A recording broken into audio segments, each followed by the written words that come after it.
Good morning students. 11वीं वाले बच्चे, सिद्धि हिंदी विद्यालय के इस ऑनलाइन क्लासेस में आपका हार्दिक स्वागत है। अब बच्चों, यहाँ पे हमारा ये जो पहला पार्ट था नमक का दारोगा, और जिसके लेखक थे प्रेमचंद जी। जो पाठ था उसका साहित्य प्रकार था कहानी। अब यहाँ पे पाठ का जो साहित्य प्रकार मतलब यहाँ पे हमने जिस प्रकार से मैंने आपको बताया कि कहानी, तो कहानी जो है, कहानी के करीबन हमारे पाठ खत्म भी हो चुके हैं, और यहाँ पे हमने स्वाध्याय के प्रश्नोत्तर की भी चर्चा की।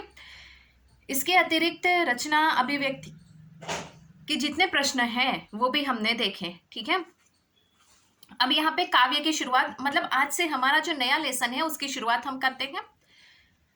अब यहाँ पे जो काव्य है हमारा, मैंने आपको यहाँ पे एक सूची दी है, अभ्यास क्रम की सूची। ठीक है, ये अभ्यास क्रम की मैंने आपको सूची दी है। तो उसमें मैंने आपको बताया कि हमें कौन कौन से लेसन इस साल पढ़ने हैं और कौन कौन से लेसन हमें निकाल देने हैं। ठीक है, तो हमारा जो पाठ है पहला, वो तो हमें पढ़ना ही है। और यहाँ पे जो काव्य हमारा है, ठीक है, 8वां काव्य है। काव्य खंड में देखो 8वां जो हमारा प्रकरण है, पहला काव्य है, वो कबीर का लिखा हुआ है, जिसमें यहाँ पे हम तो एक एक करी जाना, और दूसरा उसमें है संतो देखत जग बोराना। ठीक है, दो छपे हुए हैं, उसमें हमें दोनों पढ़ने हैं। लेकिन इसके बाद वाला जो दूसरा काव्य है, वो दूसरा काव्य हमें पढ़ना नहीं है। मीराबाई के जो पद है ना, दूसरा, मेरे तो गिरधर गोपाल दूसरा ना कोई, पग घुंघरू बांधे मीरा नाची, ये जो है वो दो काव्य हमें नहीं पढ़ने हैं, इस साल निकाल देने हैं। 11वीं वाले बच्चे, हमें पहला काव्य पढ़ना है। तो पाठ की तो शुरुआत करीबन हमने कर ली ही है, अब काव्य की शुरुआत कर लेते हैं हम। तो काव्य में यहाँ पे सबसे पहले तो मैं आपको बता दूं कि हम जो काव्य पढ़ने वाले हैं उसमें दो काव्य हैं। अब ये जो दो काव्य है वो दोनों के दोनों, यहाँ पे मैं आपको बता दूं कि ये दोनों के दोनों जो पद है, ठीक है, कबीर के लिखे हुए, ये दोनों के दोनों जो पद है, ये पद यहाँ पे पढ़ने हैं हमें, दोनों ही, कोई भी नहीं निकाल देना है। अब यहाँ पे सबसे पहले तो कबीर की लिखी हुई दो पंक्तियां, कबीर की बानी जिसको हम कहते हैं, पोठी पड़ी पड़ी जगमुआ पंडित बयाना कोई, ढाई आखर प्रेम का पढ़े सो पंडित होई। अर्थात यहाँ पे कहने का तात्पर्य ये है कबीर जी का, इंसान पोथी यानी बड़ी बड़ी पोथियाँ पढ़ता है, बड़ी बड़ी किताबें पढ़ता है, बड़ा बड़ा ज्ञान लेता है, बहुत कुछ पढ़ता है, अपने जीवन में आगे बढ़ता है, बहुत कुछ करता है, लेकिन फिर भी वो यहाँ पे स्नेह, प्रेम, इंसान की इंसानियत, भावना बिल्कुल नहीं समझ पाता। क्योंकि बच्चों, ये जो बातें हैं, जो भावनाएं हैं, वो हमें किस प्रकार से हमारे भीतर, हमारे मन में पनपती हैं।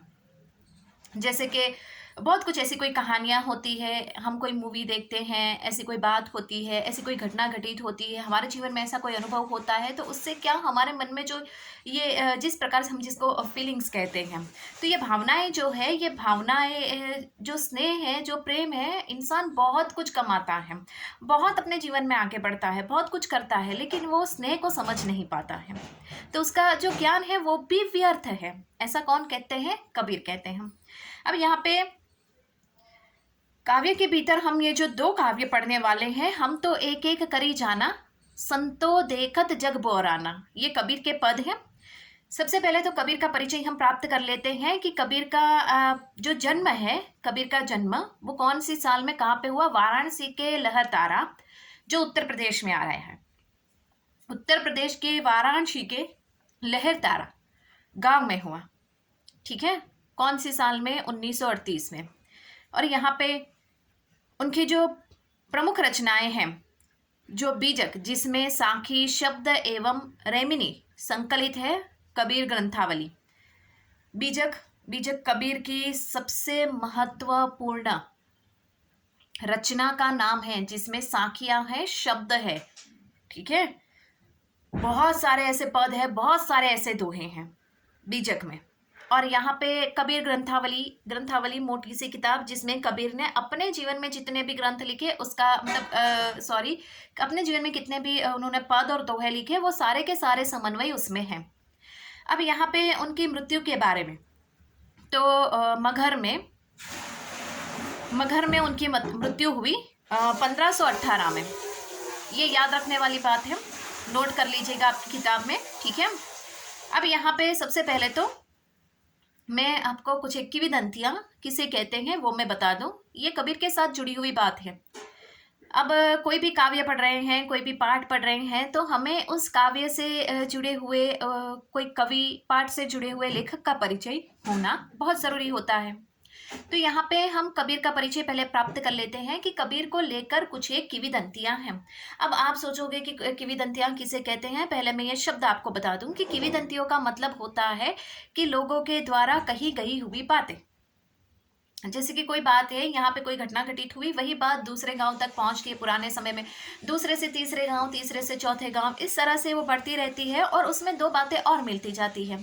किंवदंतियाँ यानी कि लोक कथा जैसी, एक सरल भाषा में मैं आपको बताऊं, लोक कथा से जैसी। अब यहाँ पे ऐसी किंवदंतियाँ चल रही है कि कबीर जो है उनको जन्म देने वाली उनकी जो माँ है वो हिंदू धर्म की है। कबीर की जो माँ है वो हिंदू धर्म से है। और यहाँ पे कबीर का जो जन्म हुआ तो उस समय क्या हुआ, उनकी माँ ने उनका त्याग कर दिया। क्यों? क्योंकि यहाँ पे दुनिया के और समाज के डर से उनकी माँ ने जो शादी नहीं की थी। तो इस प्रकार से यहाँ पे बताया गया कि विधवा ब्राह्मण के गर्भ से पैदा हुए थे वो। उनकी माँ थी जो ब्राह्मण थी, तो ब्राह्मण ने उनको जन्म दिया था। तो यहाँ पे उन्होंने जिस प्रकार से यहाँ पे कबीर जो है, तो उनका जन्म होते ही उनकी माँ ने उनका त्याग कर दिया। यहाँ पे लोक लाज के डर से काशी के लहरतारा नामक तालाब के किनारे उनको रख दिया। उनकी जो माँ है, वापस सुनिएगा, उनकी जो माँ है जो जाति से यहाँ पे धर्म से यहाँ पे ब्राह्मण थी, तो यहाँ पे उन्होंने लोक लाज और समाज के डर से उन्होंने क्या किया, कबीर का त्याग कर दिया। और यहाँ पे ये जो मैंने आपको बताया ना, वाराणसी में ये लहरतारा नामक ये जो गांव है, वहाँ पे तालाब के पास उनको वहाँ पे रख दिया। और वहाँ से गुजर रहे जो जुलाहा जाति के जो दंपत्ति थे, ध्यान से सुनिएगा, जुलाहा जाति के जो दंपत्ति थे, उन्होंने बच्चे की रोने की आवाज़ सुनी कि कहाँ से किसी बच्चे की रोने की आवाज़ आ रही है। अब ये जुलाहा जाति के जो दंपत्ति पति पत्नी थे, उनको भगवान ने कोई बच्चा नहीं दिया था। तो वो सदियों, मतलब काफ़ी समय से, काफ़ी सालों से उनके यहाँ कोई बच्चा नहीं था। तो उन्होंने सुना कि वहाँ से वो लोग गुजर रहे थे, तो उन्होंने सुना कि तालाब के किनारे से किसी बच्चे की रोने की आवाज़ें आ रही हैं। और वो जाकर देखते हैं, वो बच्चे को ढूंढते हैं। फिर ढूंढने के बाद उनको ये बच्चा मिला। तो यहाँ पे जो जुलाहा जाति के जो निसंतान दंपति थे, उनका नाम था नीरू और नीमा। जुलाहा जाति के जो दंपति थे, उनका नाम था नीरू और नीमा। दोनों बच्चे को उठा के लाते हैं और फिर उसको अपना ही बच्चा समझकर उसकी परवरिश करते हैं। कबीर ने यहाँ पे स्कूल नहीं गए, वो पढ़े लिखे नहीं, दुनियादारी उनको, लेकिन फिर भी उनको उस समय जो पाखंड होता था, जो धर्मगुरु जिस प्रकार से करते थे, लोगों के ऊपर अत्याचार करते थे, वो सब उनको पता था। और वो समाज को जागृत करने का काम करते थे अपने दोहे गाकर। उनको कई बार पीटा भी जाता था, उनको कितना मारपीट किया जाता था, लेकिन फिर भी वो ढोल बजाकर गली गलियों में घूमकर ये दोहे गाकर, ये पद गाकर लोगों को जागृत करने का काम करते थे। उनके जो शब्द हैं, उनके जो यहाँ पे पद है, उनकी जो रचनाएं हैं, यहाँ पे उनकी रचनाओं के बारे में बताया गया कि जिस प्रकार से उनकी रचनाएं बहुत ही प्रबल हैं। कबीर जो कहते हैं, वो कभी कभी उनके जो बातें होती है वो कटाक्ष के रूप में लगती है। ये बात बिल्कुल तथ्य है, कटाक्ष के रूप में है उनकी बातें।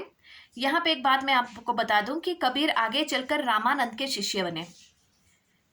उनको ऐसा लगा कि जीवन में, हर एक इंसान के जीवन में गुरु का महत्व होता है। गुरु के द्वारा ही वो इंसान जीवन में आगे बढ़ता है, अक्षर ज्ञान प्राप्त करता है।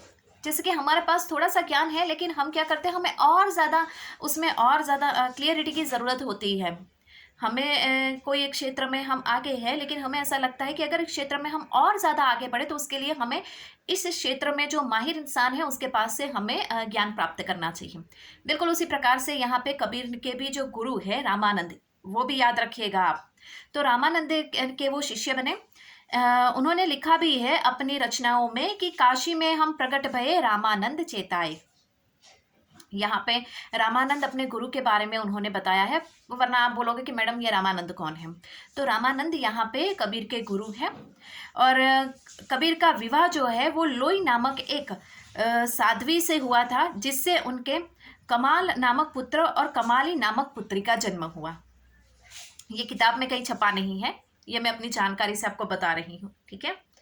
अगर यहाँ पे कबीर का ये जो परिवार है उसके बारे में भी बताया गया है कि जैसे कि सबसे पहले तो एक ब्राह्मण ने उनको जन्म दिया और लोक लाज के डर से उनका त्याग कर दिया।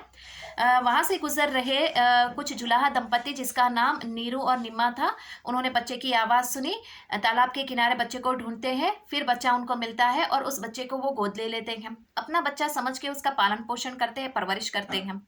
लोगों को जैसे जैसे बड़े होते गए लोगों को जागृत करने का काम करते थे। उनकी पत्नी जो है, उनकी पत्नी का नाम जो है लोई था, उसके साथ उनका विवाह हुआ और उनके दो पुत्र कबीर के, जिसका पुत्र का नाम था कमाल और पुत्री का नाम था कमाली। अब यहाँ पे उनके जो गुरु है रामानंद, ये रामानंद कबीर के गुरु है। उन्होंने कबीर को यहाँ पे जीवन में आगे बढ़ने की प्रेरणा दी, दोहे पद शब्द का ज्ञान दिया, ईश्वर के बारे में साक्षात्कार करवाया। ये सारी बातें यहाँ पे कबीर के गुरु ने उनको बताई। तो बच्चों आज के इस वीडियो में हम यहीं पे रुकते हैं। कबीर का हम परिचय धीरे धीरे प्राप्त करेंगे, कबीर की रचनाओं का परिचय हम धीरे धीरे प्राप्त करेंगे। सबसे पहले तो आपके पास उम्मीद करती हूँ कि किताब आ ही गई होगी, ना हो तो मेहरबानी करके पहले किताब ले लीजिएगा, ठीक है। और जितने भी हम स्वाध्याय प्रश्नोत्तर की चर्चा करेंगे वो आपको अपनी कॉपी में लिखने हैं। ध्यान से सुनिएगा, स्वाध्याय प्रश्नोत्तर की हम चर्चा करेंगे वो आपको अपनी कॉपी में लिखने हैं, क्योंकि आप लिखोगे तभी आपके पास क्या, आप घर पे बैठे बैठे कुछ तो काम करोगे, तो होमवर्क भी एक काम होता है, ठीक है, जो आपको करना है। तो आज के इस वीडियो में हम यहाँ तक रुकते हैं। आने वाले वीडियो में कबीर का और हम परिचय प्राप्त करेंगे और फिर धीरे धीरे धीरे ये काव्य को समझने का प्रयास करेंगे। चिंता करने की जरूरत नहीं है, काव्य बिल्कुल सीधा और सरल है, ठीक है। यहाँ पे हम रुकते हैं, तब तक के लिए थैंक यू।